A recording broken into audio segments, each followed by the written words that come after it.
פיתחו לי שערי צדק, אבובם אודיה. פיתחו לי שערי צדק, אבובם אודיה. פיתחו לי שערי צדק, אבובם אודיה. פיתחו לי שערי צדק, אבובם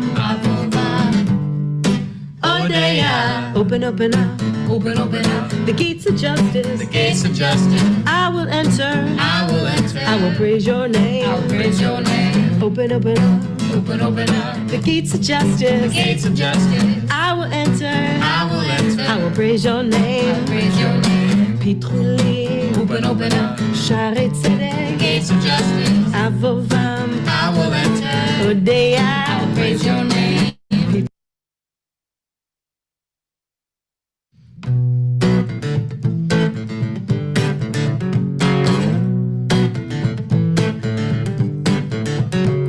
פיתחו לי שערי צדק, אבובם אודיה.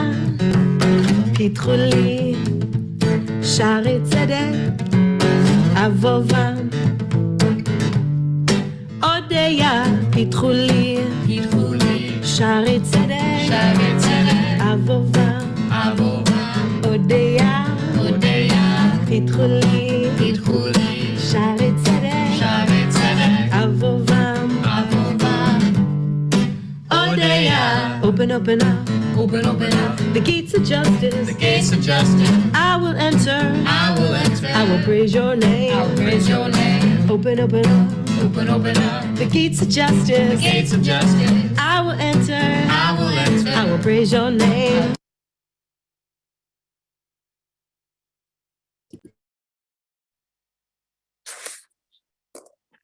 Good evening, everyone. I'm Mirala Goldsmith, and I would like to welcome you on behalf of Jewish Earth Alliance to this webinar. We are a network of communities and organizations calling on Congress to act on climate. We make it easy for Jews across the nation to advocate for federal action that aligns with our values. First of all, let me thank our 40 co-sponsors for working with us to publicize this event, and more importantly, for working with us for tikkun olam, repairing the world in the most concrete sense possible. You saw some of the people who make up these organizations before we started. And I also want to thank the Jewish Earth Alliance Steering Committee, especially Judy Berlfein and Amy Dick, for their work on this webinar. And of course, we want to thank our speakers in advance. The goal of this webinar is for you to get involved in advocacy. We have an opportunity to build on the momentum of the last session of Congress, which included the passage of climate provisions in the Infrastructure Act and unprecedented investments in the Inflation Reduction Act. To make it easy for you to get involved, later tonight, we're all going to take action by contacting President Biden. And we're going to follow this up in just a few weeks on Bishvat, the Jewish Earth Day, with a virtual lobby day. You can sign up now to meet with your legislators or their staff to lobby for more action in the 118th Congress. The link will be in the chat. Just a few requests. Please keep yourself on mute. That's that would be the bottom, the icon of a microphone at the bottom left. It should have a red line through it. We also suggest that you select speaker view. Go to the top right of your screen and click on view and choose speaker. That way you'll see the person who's speaking rather than the over 150 people who are already signed on to our webinar. Now, the agenda for tonight. We're going to hear from Rabbi Julie Saxe-Taller, then from Senator Whitehouse, followed by a discussion with Senator Whitehouse and David Roberts. Then Judy Berlfein will lead us in taking action together, and we'll conclude with words of inspiration drawn from our Jewish tradition by Rabbi Hodi Nemes. It's a lot to fit in an hour, so thank you in advance for your patience. So let's get started. Rabbi Julie Saxe-Taller will be our first speaker. Rabbi Saxe-Taller is senior organizer at the California Religious Action Center of Reform Judaism, where she supports social justice teams and campaigns across Reform congregations in California. In this capacity, she recently celebrated a victory of people over polluters when California passed a law requiring a buffer zone between homes and schools and oil drilling operations. We're grateful for her support and that of the Union for Reform Judaism for co-sponsoring tonight's program. Rabbi Julie Saxe-Taller. Thank you so much, Mirla, and how great to be here with this fantastic group. I thought I would start with a story. So a story came to me that was almost begging to be told for tonight. About 3 weeks ago, I was walking outside my house and I smelled gas. It wasn't so strong and I didn't trust my nose, so I went inside thinking I'd go out and check later. About an hour later, I heard my son on the phone with PG&E, our Northern California utility. He trusted his nose and he called right away. An hour after that, a PG&E employee showed up and confirmed the leak. He didn't have the necessary part with him to fix it. However, he explained, "Don't worry, it will be fixed soon. And in the meantime, the gas just dissipates in the air.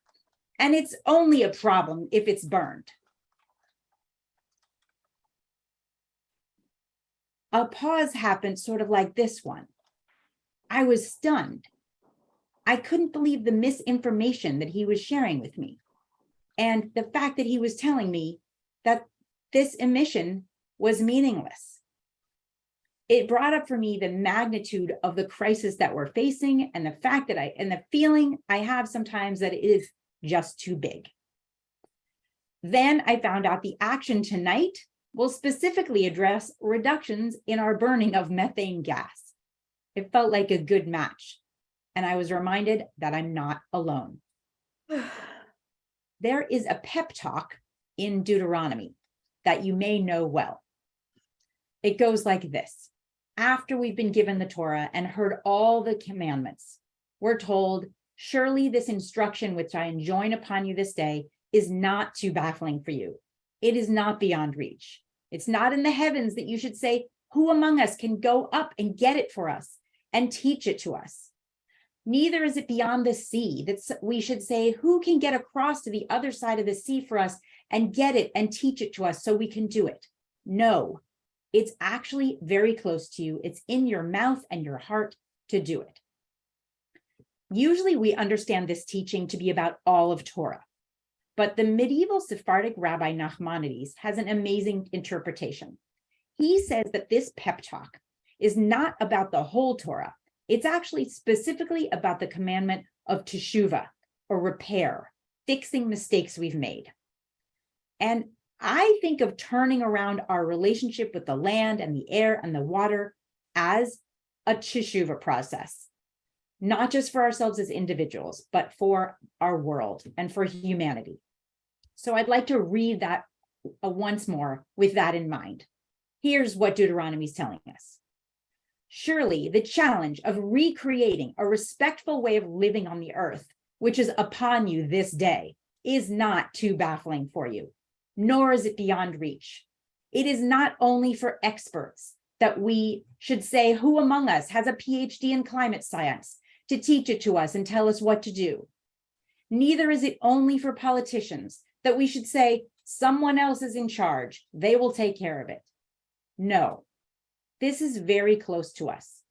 Alone at my house, I can fight to make sure our gas leak gets fixed, but alone, I cannot get the gas turned off and alternative energy sources built for my whole neighborhood, my state, and throughout the country. But together, we can. And that is why we're here tonight. So I'm excited for what's coming, and I want to invite Julia Spivak, who's an environmental science major at the University of Rhode Island, a Repair the World Fellow, and is doing a project on the environment for University of Rhode Island Hillel, to take the mic. Hi, I'm Julia. So as a seasoned climate campaigner, Senator Whitehouse is uniquely positioned to forecast issues that will arise in the 118th Congress. He has crafted policies addressing climate change, environmental protection, carbon emissions, and pollution as a member of the Senate Environment and Public Works Committee and as co-chair of the Bipartisan Oceans Caucus and International Conservation Caucus. The senator broadcasts bold climate truths in his signature Time to Wake Up speeches.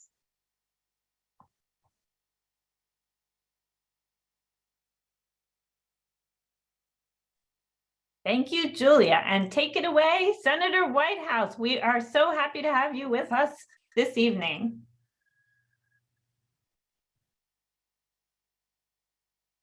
You do need to unmute yourself.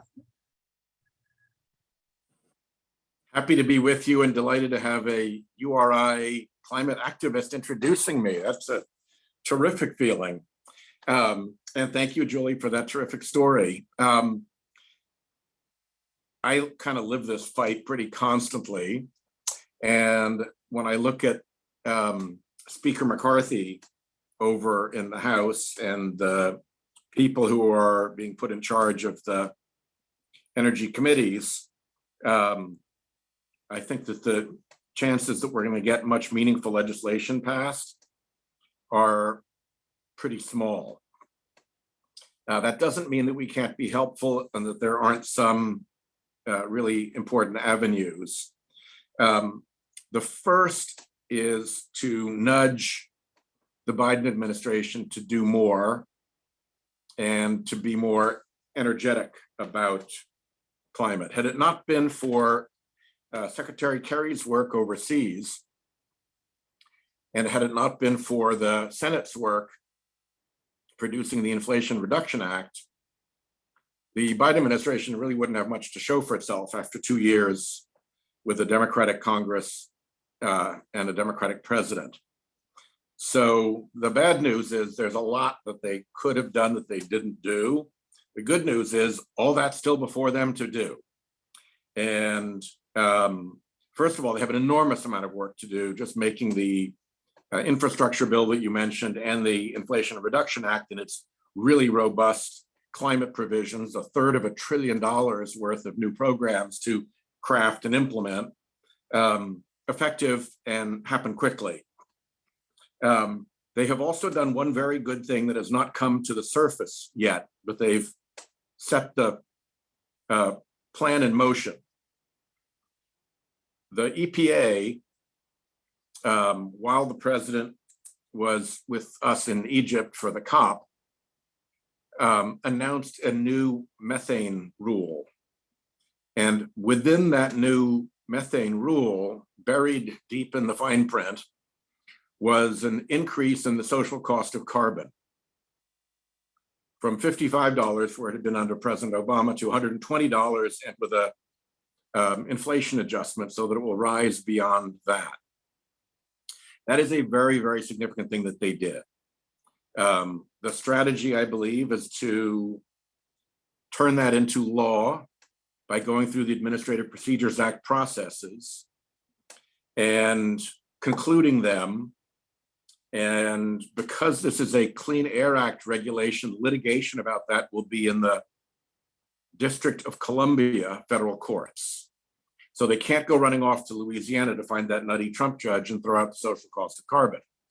So that's quite well strategized. And once it is law, regulatory law, then the President's Office of Management and Budget in the White House has the ability to give direction to the rest of the government saying, here's how you implement this new social cost of carbon. And if they're rapid about it, and if they apply it very broadly, this could be actually more consequential in emissions than the Inflation Reduction Act. It would affect all government purchasing. I think it's about $6 trillion worth a year right now. It would affect every agency's regulations. It would be something that the independent agencies like the Federal Energy Regulatory Commission Securities Exchange Commission and others could put into their calculations as they're doing cost benefit analysis of regulations to reflect the dangers of climate change. So it's really, really very significant. And the test on that is to move it rapidly through the regulatory process and to move it aggressively at OMB out across the agencies of government. The carbon regs, they've really not done much. They could do a lot of carbon regulation at EPA, and we're going to be actively encouraging to do regulations for emissions from trucks and heavy duty vehicles, not just particulate emissions, but carbon dioxide emissions, and to do power plants, gas-fired plants, coal-fired plants, and to do above a certain scale, industrial-fired plants. There are enormous output from, say, the cement industry. And all of those things are subject to regulation, and they have not produced those regulations. So they can do a lot there. Methane, with the new methane reg and with the piece of methane pricing that was put into the Inflation Reduction Act, they've now got a lot of tools to work with, but they need to enforce it. So I've called on them to put together a methane enforcement task force. So to the federal government, all the players are involved, the Department of Justice and its Department of Environment, Natural Resources, EPA, obviously, Interior, which is a landlord and a regulator for a lot of the emissions, and perhaps even Treasury. But then where there isn't strong federal authority, it's also important to have the states engaged. So you could bring on some attorneys general to figure out where, it's a good thing for attorneys general to come in and litigate, or state departments of environmental management or environmental protection, so that at the state level, they can do the same thing. Mayors have authority depending on the location of the leak and could be brought in. Tribal governments have authority and could be brought in. And frankly, litigating groups like the Conservation Law Foundation and the NRDC could be brought in to advise on when it would be best to simply have citizen lawsuits. But we ought to be just blanketing the industry with litigation to close down those methane emissions that Julie was talking about out of in her neighborhood. But the one in her neighborhood, I'm sure, is pretty small. There's some really enormous leaks that are happening that we can actually spot from satellite. So it's very easy to build these cases. We just don't have the infrastructure in place to go after them and prepare the litigation. I think they could do a very good job if they strengthen their narrative about climate change and made it an important part of the 2024 election, not just about polar bears and working together and building more, F-150 Lightnings, but about how we got here, how the fossil fuel industry has engaged in corrupting behavior around Congress for so long, and how dark money, improper anonymous influence through unlimited spending in politics is behind the problems that we've faced in dealing with this problem. The last thing that I'll mention is pricing carbon matters immensely, because if every part of the economy is sending the same signal to steer through the transition towards clean energy, we're going to move much faster than if all the economic signals are to stay with the status quo, and it's just hope and regulations and goodwill that are driving us. And the most immediate carbon price that's coming up is the carbon border adjustment called the CBAM, the Carbon Border Adjustment Mechanism that the European Union has adopted. It starts going into effect, I want to say, in 2024, and it goes live with its penalties and tariffs in 2026 after they've had the shakedown cruise of doing it just nominally first. And the Biden administration has been very cautious and hinky about being a part of that or supporting it. They've taken a very defensive position that, they don't really like that. Well, I think this is an opportunity they should lean into. And interestingly, because the penalties tend to apply far more to China and other heavily polluting countries than to us, we actually are big winners economically just from the EU CBAM. And if we were to do our own, we'd be even bigger winners.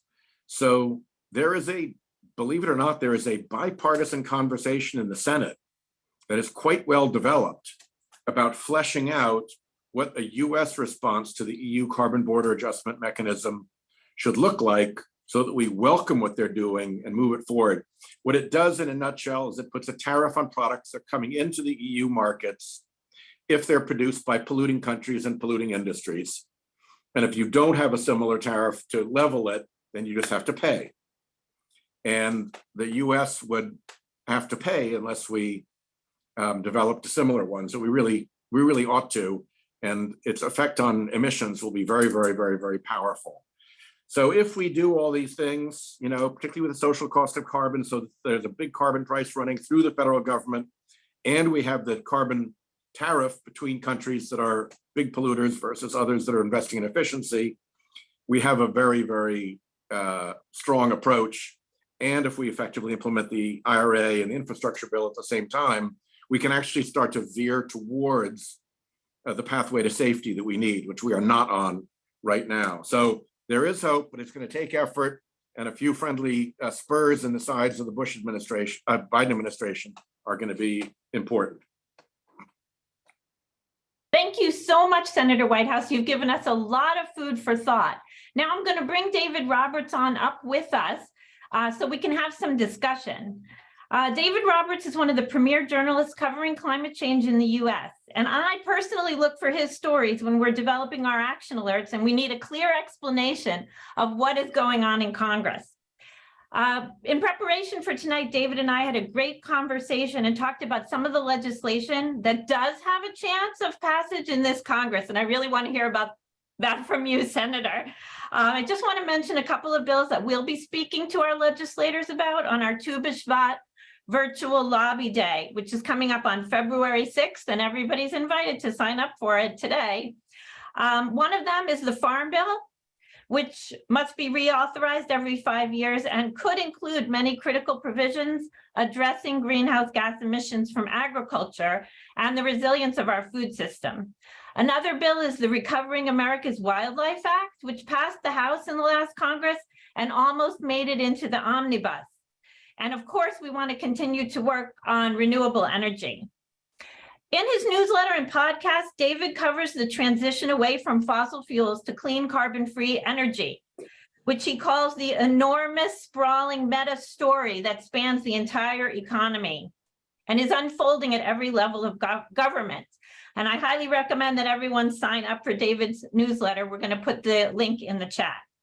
If you have questions, our audience, please also put them in the chat. We can't promise to get to everything, but if we don't get to your questions, we'll do our best to get answers to you after the webinar in our newsletter. Okay, so now let's get going. David, what do you think we as citizen climate activists should take away from Senator Whitehouse's remarks? We'll let you ask the first question of the senator. I guess I would say, I just want to underscore the point on the methane bill, particularly about the social cost of carbon. I'm sort of torn between being glad that that's on your radar and being scared about spreading the news of that around too much. Like, I almost want that to cruise under the radar a little bit, but that's great. The Farm Bill is a big focus.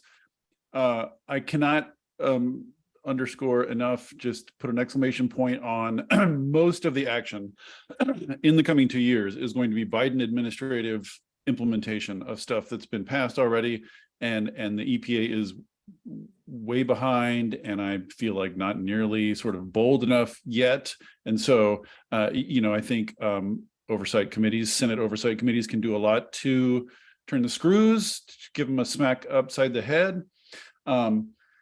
The only other thing I would say, and maybe this will be my first question to you, Senator, is I feel like, I think we all probably agree that the current Republican Party has completely lost touch with policy. That policy has more or less drifted out of their world, and now they view, being in Congress more or less the same way they view being in media, which is it's just an opportunity to act out and get attention and do stunts and et cetera, which is bad.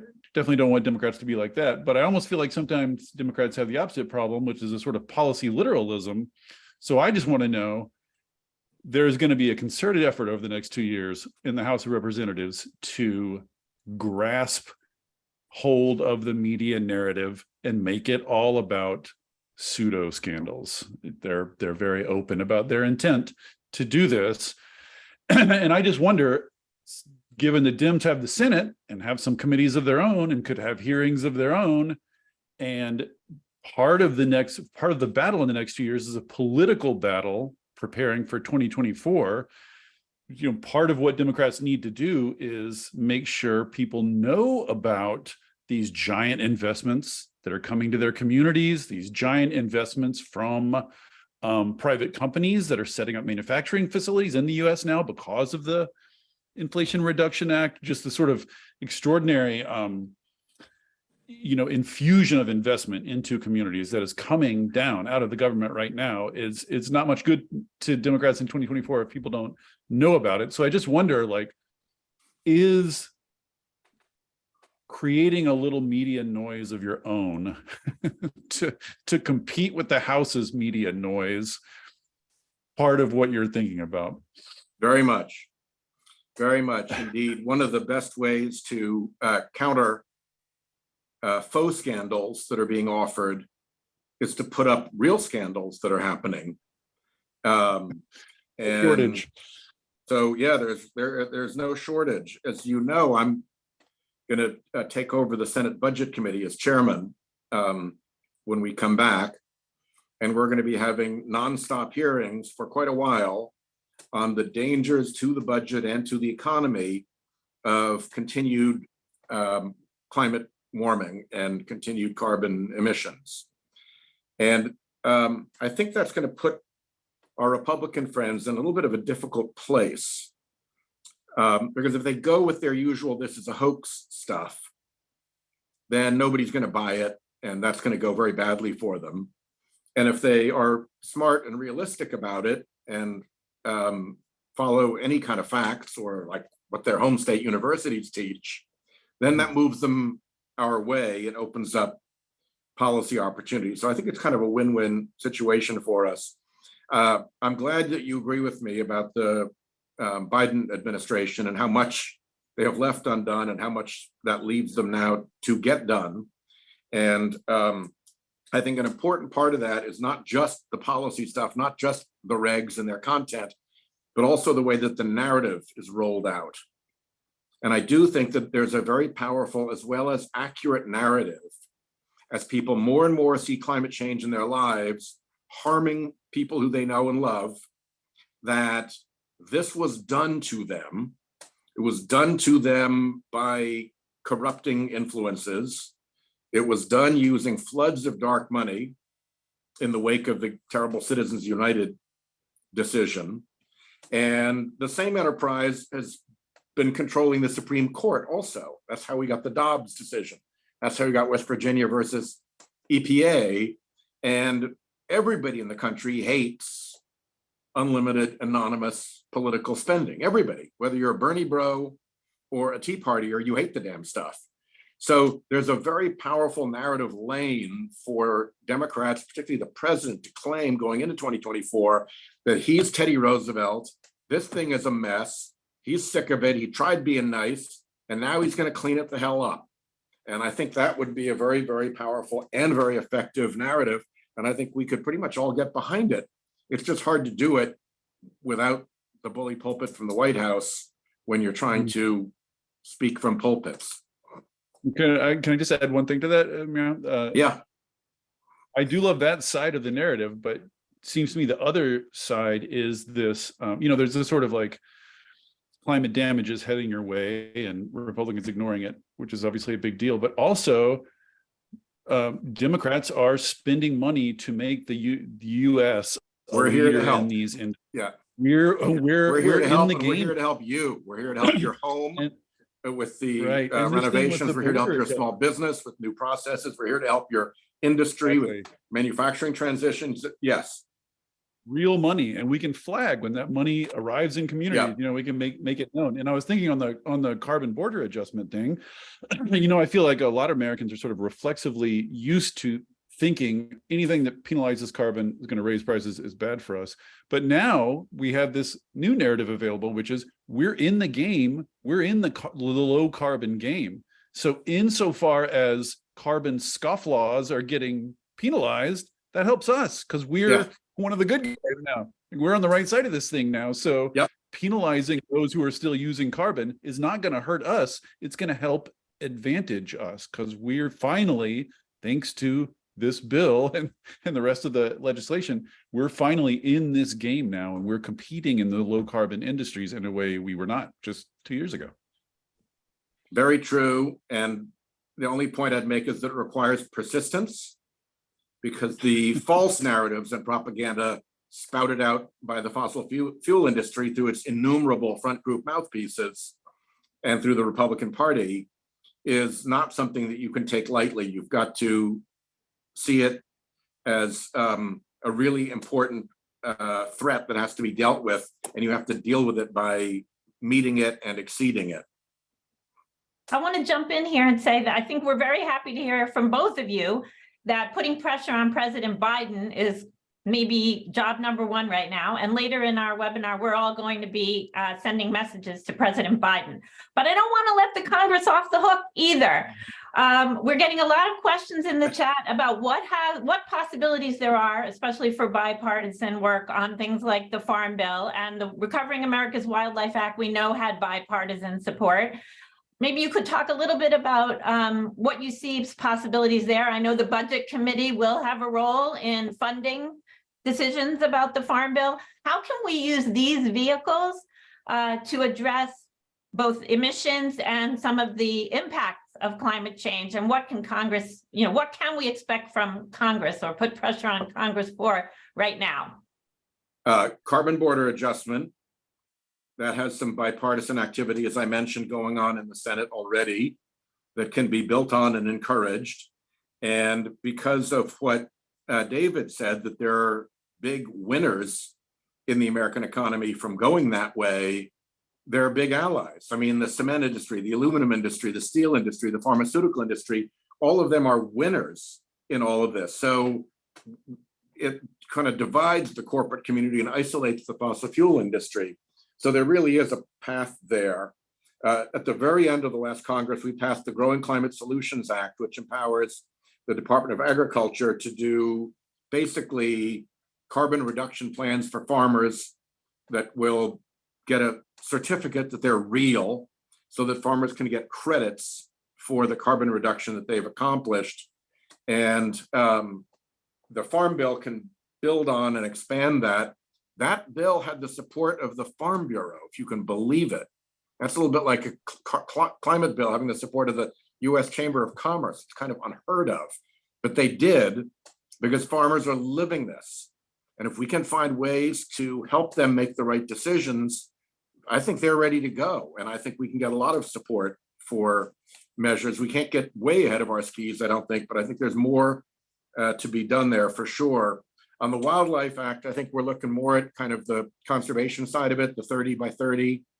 But there is a big piece that we tried to get into the Wildlife Act, which is for oceans and coasts. The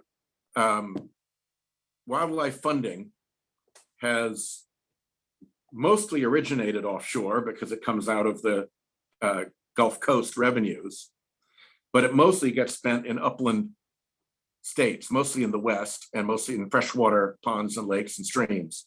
Oceans and coasts get badly overlooked by the Land and Water Conservation Fund. So we were going to take similar revenues to what comes from oil and gas and funds the Land and Water Conservation Fund and take it from offshore wind so that they're parallel, and then have that fund conservation in oceans and coasts. And that I think could be very significant and could be done. And there are plenty of coastal states with Republican senators. And in fact, my lead on that is Senator Cassidy of Louisiana, whose state is losing, I think, a football field worth of land every hour as sea level rise claws its shores away. Actually, I had a note here to congratulate you on your work on the Blue Globe Act, which was included in the National Defense, can I get that right? Authorization National Act. Defense Authorization Act, yeah. Right. And I think that's really important for our activists to understand that a lot of the progress is in kind of inserting these measures into other bills, which is complicated for us to follow. But maybe you could say a little bit about why that particular bill is actually going to help with climate change, even though I know it was co-sponsored by a Republican, and the bill doesn't really explicitly talk about climate change as far as I could see. Yeah, there were a package of 5 bills, of which Blue Globe was, in my view, the lead one, but we pulled all the other bills together and made it a package so that we would all stick together and support the whole package. And thus the whole package got into the NDAA and became one of the most significant pieces of ocean legislation in sum that we've had in quite a lot of time. So that was very fortunate. And between them, they put a lot of investment into protecting reefs, into enhancing the science and the investment in ocean protection, and particularly the carbon sinks and the things that we're doing. Better understanding of oceans helps people understand that, you know, climate legislation needs to happen. And it was, I consider that one of our quiet successes. Yeah, a good one. Hang on, I'm not going anywhere. I've just got to get a plug because my machine just told me it's getting ready to die. So I've got to. Okay, we don't want that. Definitely not. I've got to plug it in. I know that from that both of you were not happy with the permitting deal that would have with Senator Manchin that would have fast-tracked fossil fuel projects and given the green light to Mountain Valley Pipeline, and we were very glad to see that go down. However, I know that both of you think that permitting reform is definitely needed in the energy sector to further renewables. You know, if it can be done in a way that does not also further fossil fuels. I'd like to hear both of you talk about that. Maybe we'll start with David. What do you think? David, you go ahead. Well, I don't know that I was as opposed to the version that came up earlier as everyone else was. I guess I was strenuously ambivalent about it, I guess is what I would say. I mean, sort of, I think my sense is we're not going to get the kind of permitting reform you and I would like out of Congress unless Democrats have a supermajority.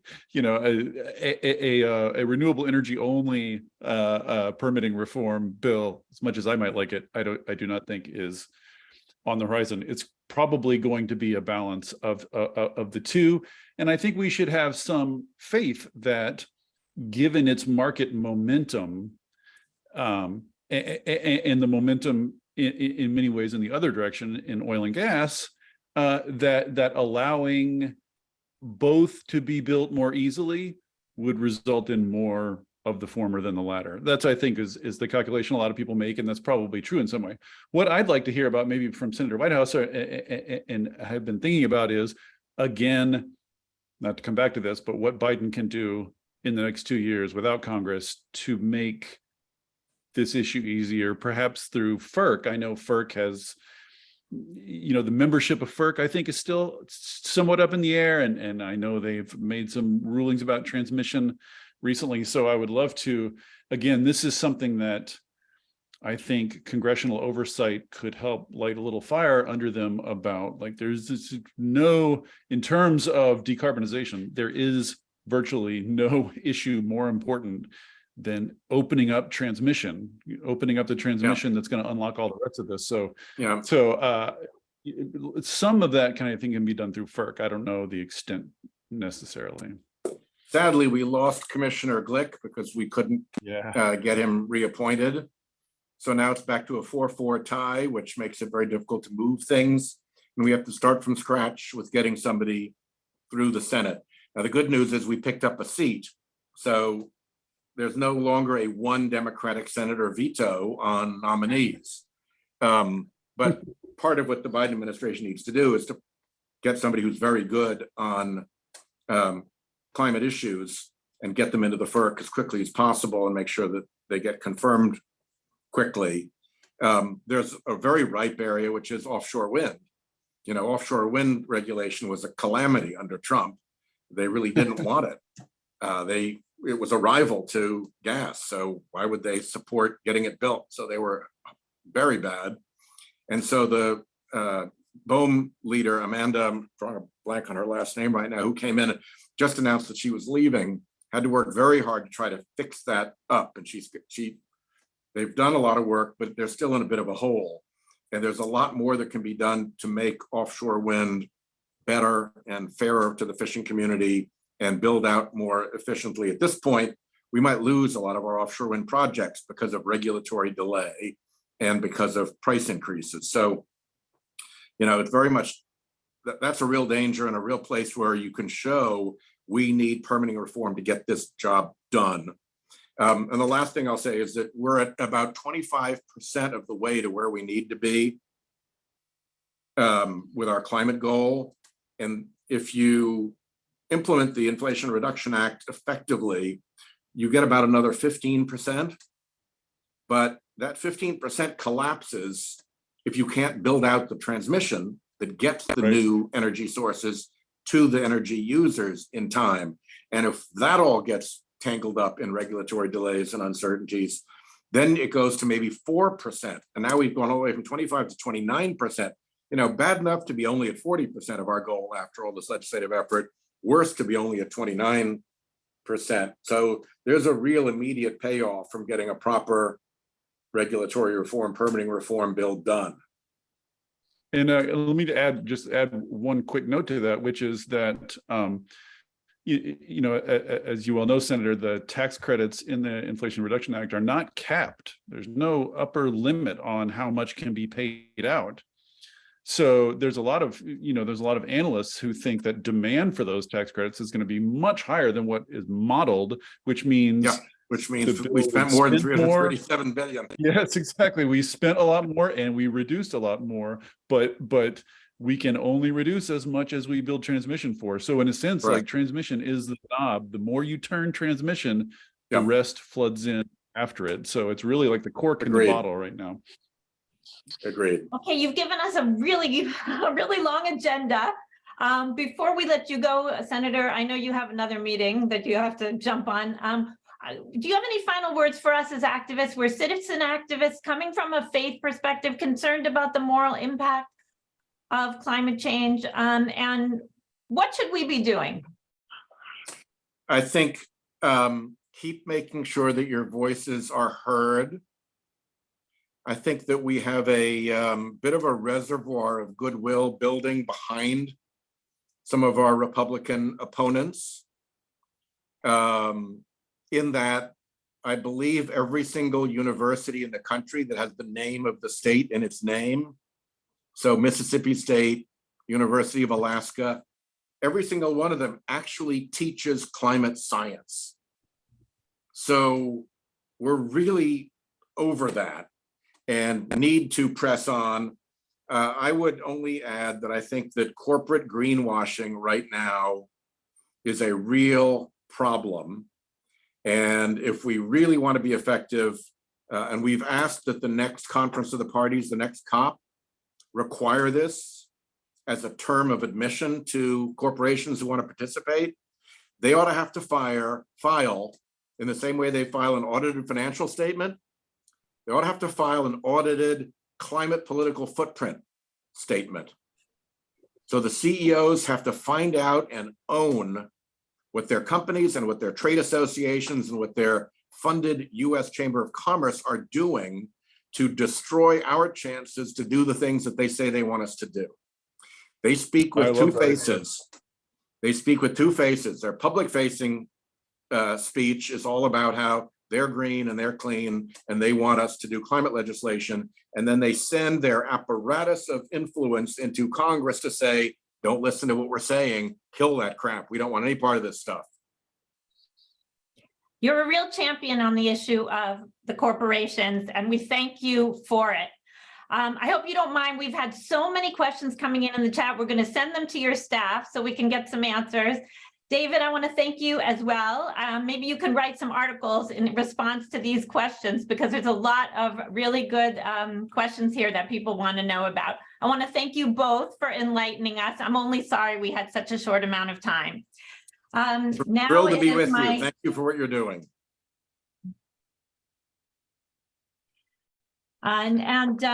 Now it is my pleasure to pass it on to Judy Burlfine, who's going to lead us in taking some action.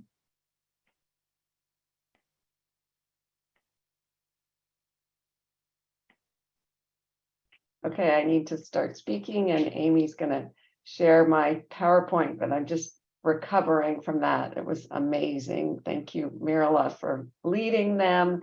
And thank you to both our speakers for, oops, no, move over. Yeah, no, yeah, right there. Perfect. Okay. So now we get to be those people who keep putting the pressure on. And as Rabbi Saxe-Taller told that amazing, not amazing, sort of sad and depressing story about methane, we are going today to take action on methane. So for those of you who are new to all of this, the major component of natural gas is methane. And we're going to be writing to President Biden. But first, I'm going to give you just a little bit of background. I'm checking the time. I think we're in good shape. So the bad news is that methane, as many of you know, is a very potent greenhouse gas, more potent than carbon dioxide. And the bad news to go with that is that the oil and gas industry emit massive amounts of methane into the atmosphere through leaks and other ways. But there's good news with this. And the good news is that we haven't always been able to measure how much was being emitted, but now we have satellite technology that allows us to detect these emissions. And EPA has a few rules in place, and they're currently evaluating stricter rules on methane. So we can actually fix the leaks, capture these losses. So on the next slide, Amy. Amy, are you here? Can you take me to the next slide? I'm still seeing the first slide. Okay, perfect. So this is a picture of what we can see with the new satellite technology and how we can hunt down these leaks. So where you see it in red, that's the highest concentration of methane being emitted. That's pretty scary. There's some very red areas. But also, if you look at the very top, that's where the legend is. The yellow and green are not so great either. So what you see is that we're emitting methane everywhere, but now we can see where it's happening, and we can go directly to the bad places. I live in California. It even looks like there's a red dot right where I live. We can go there, figure out what's happening. And as Senator Whitehouse said, we need to enforce these rules. We can't just make rules, we need to enforce them. So let's go to the next slide, and now it's your job. So let me walk you through this, and then I'm going to take it one step at a time, and you're going to take action right this minute tonight and feel accomplished. So first, we're going to go to the White House website and send them an email. You can tell them exactly what I have written here, or you can phrase it any way that you would like. And Dee has put the wording in the chat, but here's the basic message. Dear President Biden, thank you for your climate-friendly policies, because we're excited about the IRA and the Infrastructure Act. Let's keep making progress. Using new satellite technology, we can now identify and stop methane leaks like never before. Protect our climate, stop methane leaks now, and you can sign your name. So I want everyone to go to your browser and open a new window. Make sure you don't disconnect from the webinar. And you can either copy from the chat or you can just type this in directly, whitehouse.gov/contact.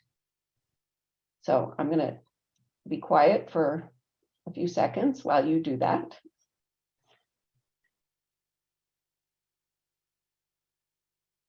Okay, so once you have that up, you'll see that there's a bunch of questions. I'm going to pull it up on my own so I can remember what you guys are looking at.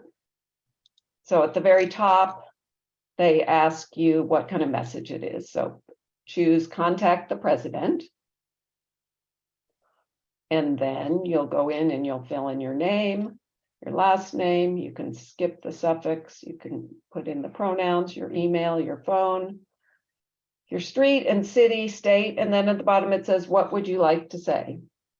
So there's the message. You can either copy it from the chat or type it yourself. And then if you want to keep receiving emails, keep that box checked at the bottom.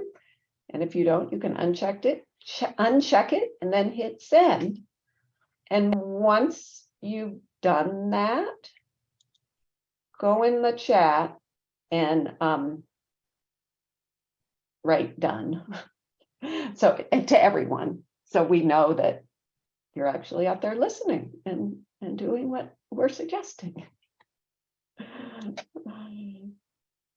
Oh, I see lots of dones. Amazing. Really amazing. Okay. I'm going to get a few more dones. And once that happens, then I'm going to go ahead and introduce our last person who is going to close out our evening. So, okay, let me just. Covering the message, all your dones. We can't see the message.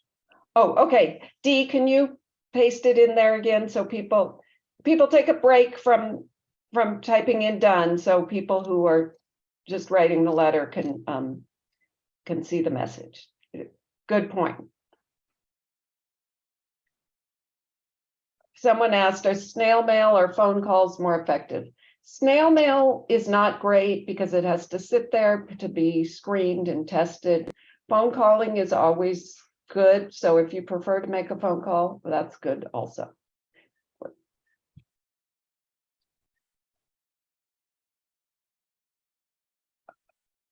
Okay. Okay. Yeah, Dee, why don't you post it in there one more time and then we'll move on to our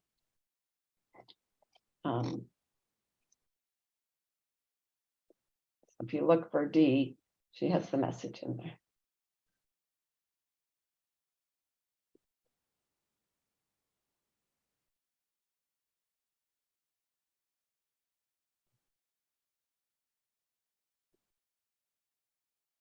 Okay, so it looks people are doing an amazing job. That's wonderful. That's wonderful to see that everyone's done it. So in closing out this evening, I would like to introduce our last speaker, Rabbi Hody Neems. Rabbi Neems is a passionate advocate for combating climate change. He's participated in a number of movements, including co-founding the Jewish Climate Action Network for New York City. And he co-founded that with Mirla Goldsmith, our wonderful moderator tonight and co-chair of Jewish Earth Alliance. So Rabbi Neems, go ahead. Hello, everybody, and what a joy it is to be with all of you and to hear from our inspiring speakers. We really got into the proverbial weeds tonight, and I want to talk about the weeds, about the shrubbery, as a way of closing. So, what did we learn there in the shrubbery, in the weeds? We learned from Senator Whitehouse about the social cost of carbon, about suing gas companies over leaks. We heard about obscure policies that we might not have known about that could be incredibly important to the future of our country and our planet. And about tariffs. And from David Roberts, we heard about the importance of the very mundane but incredibly important work of implementing the Inflation Reduction Act. And, you know, this can feel dry sometimes to me, policy can be dry, but it is so, so important. And it's what we all have to work on, what we all have to do. And that's what you just did. You just took action there in the shrubbery. So why am I talking about the shrubbery? I'm talking about the shrubbery because in the Torah portion we read on Shabbat this past week, we learned about a basket that was in the reeds, and the daughter of Pharaoh saw it glinting there. She could easily have overlooked it. She could have been focusing on bathing in the Nile, but she lifted her eyes and she was paying attention, and she noticed a little boy in a basket glinting there in the noon sun of Egypt. And because of her noticing, the entire redemption story began. Without that act of noticing, it wouldn't have happened. And of course, she raised a boy who also noticed. Because in the Torah, the weeds, the shrubbery, it's not just shrubbery. It's not just backdrop. It's where strange and wondrous things happen. In the bramble, that's where Abraham notices a ram. In the reeds, Bat Paro notices a basket. And she raises a boy who notices a bush on fire in the wilderness. And it says in the Torah, Vayar Kisale wrote, that when God saw that Moshe turned aside, he paid attention, he looked there in the underbrush. That's when God revealed God's self to Abraham. To Moshe, because Moshe was paying attention. Moses was paying attention. So my message and my blessing for all of us, pay attention. Pay attention to the things that seem unimportant. Pay attention to the mundane mechanisms of policy that are so important over the next 2 years of this Congress. And pay attention to the people that we might overlook. Should always do that. But especially as we try to build this movement, maybe there's somebody in your life, in your synagogue, who might want to join Jewish Earth Alliance, become part of this movement.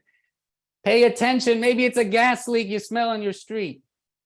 Pay attention like Bat Paro did, like Moses did, and look there in the reeds, because we are a people of the reeds. We're a people of the weeds. That's where we ultimately found our freedom, crossing the sea of reeds. That's my blessing for all of us, and I wish you all a wonderful night and a very happy Tu Bishvat.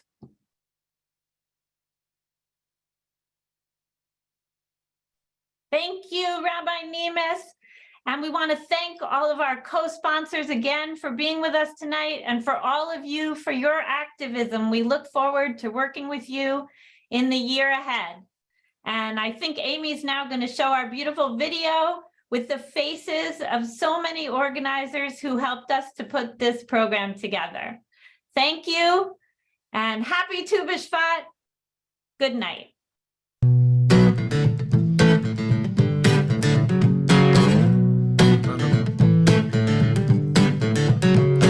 פתחו לי שערי צדק, אבובם אודיה. פתחו לי שערי צדק, אבובם אודיה. פתחו לי שערי צדק, אבובם אודיה. פתחו לי שערי צדק, אבובם אודיה. Open, open up. Open, open up. The gates of justice. The gates of justice. I will enter. I will enter. I will praise your name. I will praise your name. Open, open up. Open, open up. The gates of justice. The gates of justice. I will enter. I will enter. I will praise your name. I will praise your name. פתחו לי. Open, open up. שערי צדק. The gates of justice. אבובם. I will enter. אודיה. I will praise your name.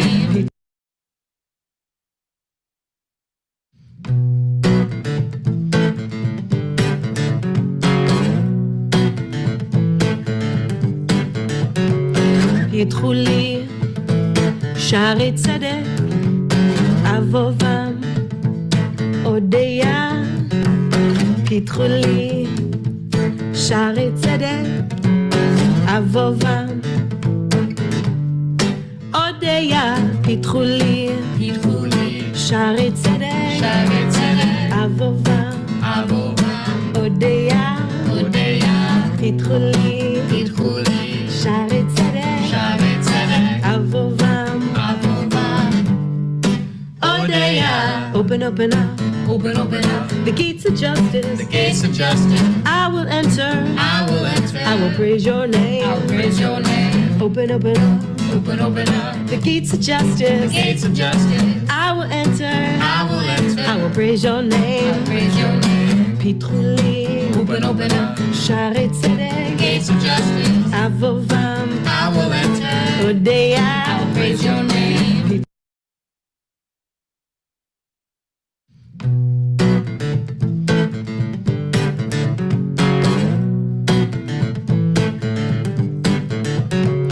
פיתחו לי שערי צדק, אבובם, הודיה, פיתחו לי שערי צדק, אבובם,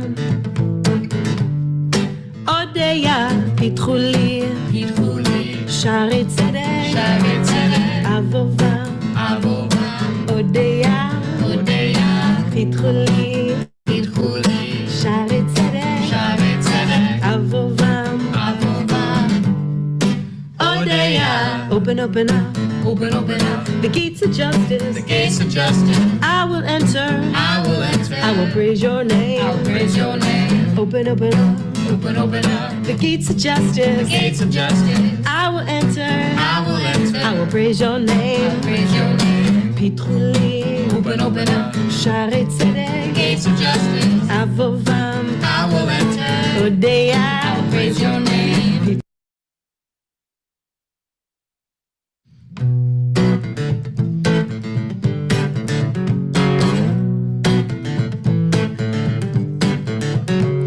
פיתחו לי שערי צדק, אבובם, הודיה, פיתחו לי שערי צדק, אבובם, הודיה, פיתחו לי פיתחו לי שערי צדק, שערי צדק, אבובם, אבובה, הודיה, הודיה, פיתחו לי פיתחו לי שערי צדק, שערי צדק, אבובם, אבובה, הודיה. open, open up Open, open up the gates of justice. the gates of justice. I will enter, I will enter. I will praise your I name. will praise your name. Open, open up Open, open up the gates of the justice. gates of justice. I will enter, I will enter.